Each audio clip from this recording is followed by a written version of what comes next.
Hello, everybody. Welcome to Dakman Productions, and welcome to Conahay Rail. Today we have another unboxing. This one comes from Western Depot, and everybody thinks I exclusively deal with one dealer for everything, and I don't. I shop around like everybody else and try to spread the wealth around as best I can to different dealers. In this case, like many other things, I did not pre-order this, so one dealer did not get these in that I've seen anyway. But sometimes if you don't pre-order and things sell out, or the one dealer won't get those particular things because there are no pre-orders, then you have to shop around. But I try to look at different places for different pricing. The pricing anymore is just super competitive because basically all the hobby shops out there want your business. So, what do we get? We got the Atlas O Premier. So you can see that the boxes are different for a Premier style Atlas O. They have this design on them, so that it tells you right away that this is a former MTH mold. So these are Atlas O Premier 20,000 gallon tank cars, and they are in the Cargill road name. So we'll get these out and we'll talk about them. Okay, so I got the Atlas O Premier 20,000 gallon tank car out on the track. These are former MTH molds. This is my very first 20,000 gallon tank car. I seen it in the Cargill road name. I'm like, you know what? I'm going to go ahead and get it. I did do research on this, and at this point in time, I'm going to say that the jury is out on whether this is real or not, because I could not find any pictures of the 20,000 gallon tank car in the Cargill road name. However, I don't totally rely on the internet anymore, because I have found rail cars in books that were not featured in photos on the internet. So that's why I'm saying the jury is out. However, on the tank car itself, it is very interesting. So let's talk about the tank car itself. So this tank car in particular, instead of being all open, has 4 different compartments in there. So if you look at top, you'll see 1, 2, 3, 4 different hatches up there. That's because there are 4 individual compartments, which means you could actually haul 4 different products. When would this come in handy? Well, it would eliminate the need for multiple tank cars for smaller orders. So let's say there's 4 customers who ordered 4 different types of product, whether it be syrups or chemicals, whatever have you. You could actually put those 4 products on one tank car rather than 4 different tank cars. The same goes, let's say there was a customer who had a very short spur that could only handle maybe 2 or only 1 tank car, but the customer ordered 4 different products. The railroad's not going to wait around, to switch different cars out as they unload, so this would come in handy for that scenario as well. So one compartment in this instance could be filled with corn syrup, the other one vegetable oil, another one soybean oil, and just so forth and so on. So that was the advantages of this particular tank car, being able to ship 4 different products to either 4 different customers or 4 different products to the same customer who had a short side spur. Now, I was hoping and I have to point this out because it's really, it bothers me a little bit, that Atlas O at the fall TCO show told me that they were going to start using rotating wheel bearing trucks that actually feature rotating wheel bearing caps. Well, these are not. Sadly, I'm disappointed once again. The rotating wheel bearing caps do not really rotate. They are still fixed like the old MTH trucks. The rotating wheel bearing caps add to the realism. And I know there's going to be people out there who say, DAC you're only driving the price up. Who would really see it? Well, it's a feature that I like and I want to see. They did announce trucks for the Atlas Premier, and you could actually use them on the Atlas or on the MTH Premier rolling stock as well. They're supposed to come out with them. I don't know. I have to check the website to see if they're even out now. But they were in the catalog. So I was hoping to have them on these, but they're not. These are pretty big cars. Pretty fragile, so you do have to watch how you handle these exclusively. I would suggest using your fingers around the trucks. Don't touch anywhere around the body or anything because you got all this. I don't know if you can see it in the camera, but you have all this railing down below. So if you grab it like that, you could break it. You could break the top rails. There's a lot of fragile parts on this. So you do have to be careful with handling. All right, so let's go ahead and make up the train. We'll put these in there. Since I'm going to put this in a local, we'll go ahead and head the train up with your favorite two locomotives that you guys seem to like. The Snooter Beast and Iffy. If you guys don't remember, the Snooter Beast and Iffy are both GE U-boat locomotives, and they're the go-to locomotives now for local freight. They don't go very far. All right, starting in the lineup, we have the Snooter Beast, and we have Iffy trailing. And for those who missed my post, so I'll explain. So why do I call this the Snooter Beast? Well, because of its snout nose. Back in the 90s, I worked for a truck shop, and this truck came in and it had this short little hood on it, and it just, nobody liked it. Everybody thought it was ugly, and then finally we came up with a nickname for it. We used to call it the Snooter Beast. Then everybody thought it was cool after that. Oh, the Snooter Beast is back.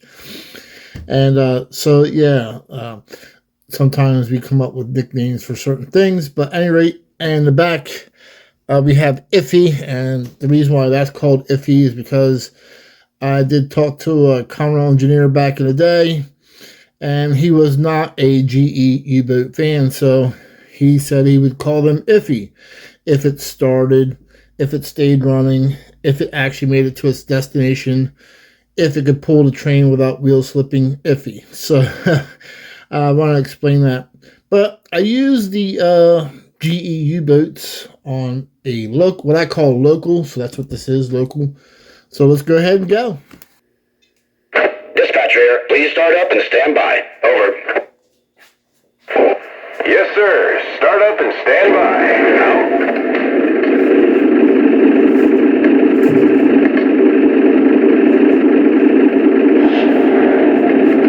Air test is good. Ready to pull.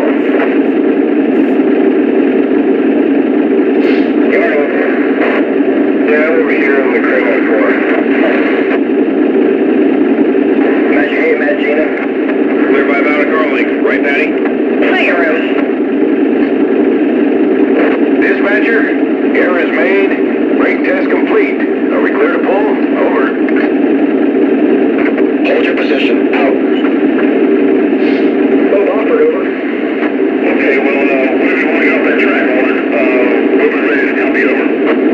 All right, here it comes. Have your pen standing by, over. Yeah, hold on. I'll switch you over to the conductor. Here you go. Matt Gina.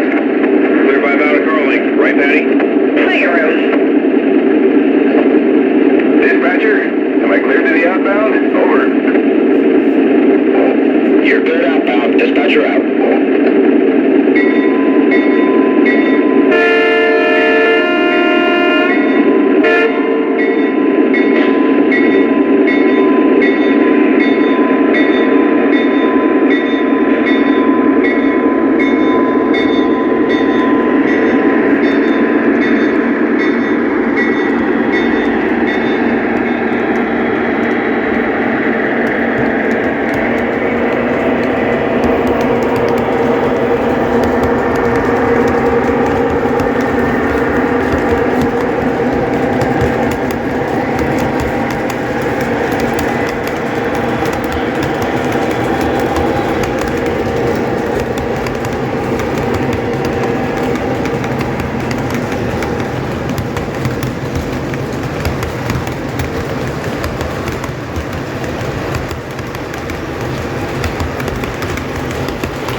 Out.